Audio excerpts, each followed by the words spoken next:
ألم بشار المولد ذكرنا بالمهتدي أصل الأصول سيدي حبيبنا المبجل.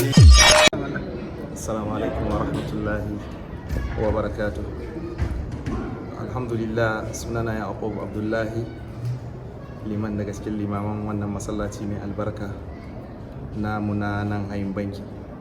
Muna ta yan uwa murna, kuma wannan wata mai albarka ya sauka, watan da aka samu farin cikin muminai, rahma ga dukkanin talikai, sayyiduna rasulullahi sallallahu alaihi wa alihi wa sallam, wanda yake koyi ne ga dukkanin halitta.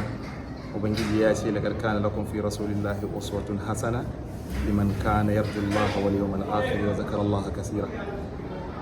Wanda yake so ya samu farin cikin duniya da lahira, ya kalli wannan shakhsiyya mai daraja a wurin Allah, wannan halitta da Ubangiji tabaraka wa ta'ala ya yi ta don ta zama namuzaji na bautar Allah, ta zama namuzaji na yadda ake rayuwa a duniya, wato shakhsiyar sayyidina rasulullahi sallallahu alaihi wa alihi wa sallam. Ana yin maulidi don girmama jinabin annabi Muhammadu ne sallallahu alaihi wa sallam. Ana yin maulidi don sa soyayya a cikin zukatan bayin Allah na annabi Muhammadu ne sallallahu alaihi wa alihi wa sallam, domin soyayyar manzon Allah ibada ce, ibada mai muhimmanci. Malamai masoya manzon Allah suna cewa soyayyar annabi Muhammadu sallallahu alaihi wa alihi wa sallama farfajiyar da ake gina ginshikan addini ne. Ina cewa musulunci al-islam yana da ginshikai arkan guda 5, ana cewa imani na da arkan guda 6, ana cewa ihsan na da rukunai.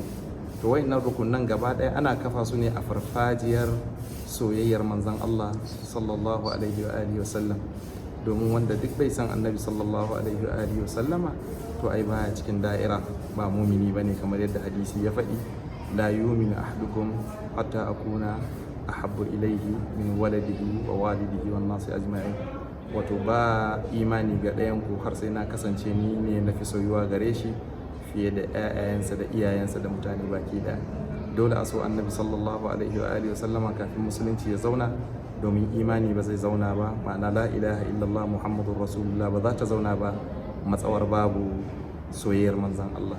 Mu so manzan Allah, mu girmama manzan Allah, mu koyi da manzan Allah, mu tafi akan karafkar da sayyidina rasulullahi ya daura mu akai, kar mu kauce, domin kaucewa halaka ne. Hafi maulud, Allah ya maimaita mana. Mun gode, alhamdulillah.